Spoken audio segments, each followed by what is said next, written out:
आताची बातमी आहे मालवणमधील कांदळगावातील श्रीदेव रामेश्वर मंदिरामध्ये सुरू असलेल्या अखंड हरिनाम सप्ताहामध्ये कोकण कोस्टल बाईक राईड मुंबईच्या ग्रुपने घेतला हरिनामाचा आनंद। सोमवारी सकाळी भाऊचा धक्का मुंबई येथून कोकण दर्शनासाठी आलेल्या कोकण कोस्टल बाईक राईड हा ग्रुप आज कोकण भ्रमंती करत करत कांदळगाव येथील श्रीदेव रामेश्वर मंदिरात पोहोचला। हरिनाम सप्ताह हे त्यांना नवीन असल्यामुळे ग्रुपमधील सर्वांनी मंदिरात सुरू असलेल्या हरिनामामध्ये सहभाग घेऊन उत्कृष्ट असे भक्तिमय अभंग गायले आणि हरिनामाचा एक वेगळाच अनुभव घेतला।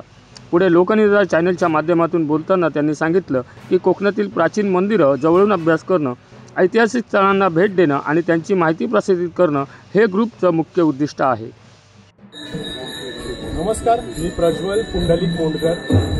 मी ही सगळी राईड अरेंज केलेली आहे आणि माझ्यासोबत सहकार्य मला करतात प्रशांत कामतेकर, सोबतच विराज चव्हाण आहेत। ते आता अर्ध्यांना घेऊन गेले ते देवीचं मंदिर आहे। तर कोकण कोस्टल बाईक राईड हा करण्याचा आमचा हेतू होता की कोकणातली प्राचीन मंदिरं ही सगळ्यांना दाखवायचं होतं आम्हाला, तेही समुद्राच्या मार्गाने। समुद्राच्या मार्गाने आम्ही बाईक राईड्स करत आलो, जेट्टीमध्ये बाईक्स आमच्या टाकत आलो। पहिला जो आमचा जसा शशांकदादा बोलला की आम्ही एमपीओने प्रवास करत आम्ही मांडवाला होतो। मग मांडवावरून अलिबागमधलं रामेश्वर चौलमधलं रामेश्वराचं मंदिर करत आम्ही गेलो थेट दिव्यागारला आम्ही सुवर्ण गणेश केला, तिथून रूपनारायण मंदिर केलं आणि थेट आम्ही निघालो हरिहरेश्वर।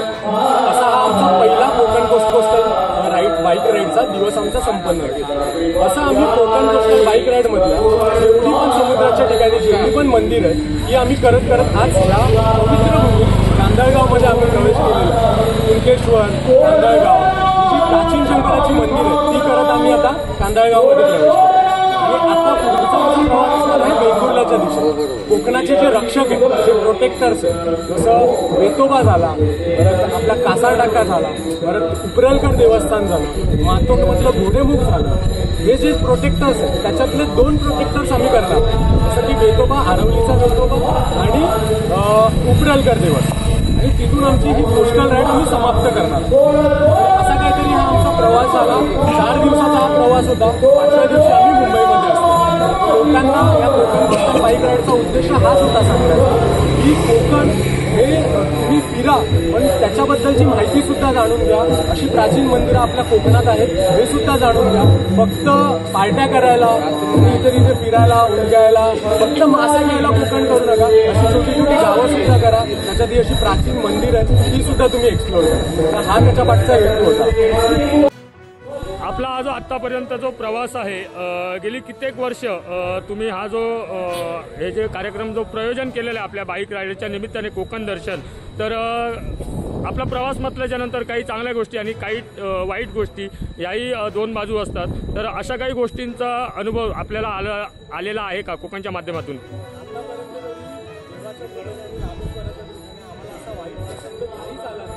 काही असे क्षण झाले आमच्याबरोबर, कारण आम्ही बाईक राईड करतो त्या दरम्यान असं काय झालं, पण देवाच्या कृपेने एकाही रायडरला काही गालबोट लागला नाही किंवा एकाही रायडरला काही झालं नाही। आम्ही मुंबईवरनं आज आमचा 4था दिवस आहे आणि आम्ही रामेश्वराच्या चरणी आज नतमस्तक झालो। पण एकही रायडर तुम्ही बघू शकता प्रॉपर सेफ्टी वेअर घालून आहे, प्रॉपर हेल्मेट घालून आहे। कोणी ओव्हरटेकिंग करताना, कोणी हलगर्जीपणा करताना, प्रत्येक शिस्तीने रायडर जो आपली राईड कंप्लीट करतो आणि प्रत्येक सिग्नल फॉलो करत, प्रत्येक गाड्या बघत आम्ही राईड करतो, जेणेकरून आमचा त्रास दुसऱ्यांना होणार। तर अशा प्रकारे आम्ही ही राईड आम्ही संपन्न केलेली आहे। आता जसं तुम्हाला बोललो वेंगुर्ल्याला आम्ही प्रस्थान करणार। नक्कीच त्याचप्रमाणे तुमच्या या संपूर्ण ग्रुपमध्ये काही महिला वर्ग सुद्धा आहे। तर एकंदरीत आपल्या या संपूर्ण ग्रुपची जी सिक्युरिटी असते, जी म्हणजे संरक्षणाची जबाबदारी असते, ती कशा प्रकारे तुम्ही हाताळता? आता आमच्या ग्रुपमध्ये बघ मी पाहताय 4 मुली आहेत, सर्व आम्ही मुलं आहोत। टोटल आम्ही 20 जण आहोत। बाईक करून बाईकच्या या पिलियन म्हणून आले, पिलियनमध्ये पाठी बसून आले।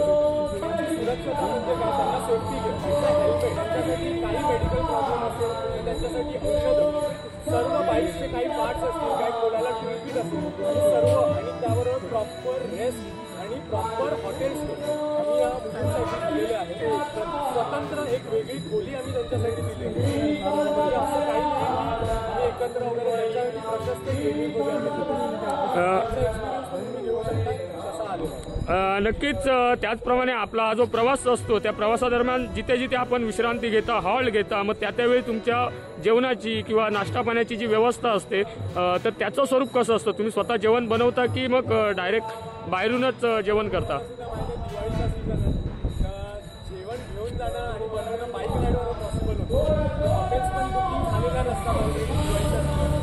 तर आम्ही ही जी प्लॅनिंग आहे ना ती 2 महिन्या आधीपासून करतोय.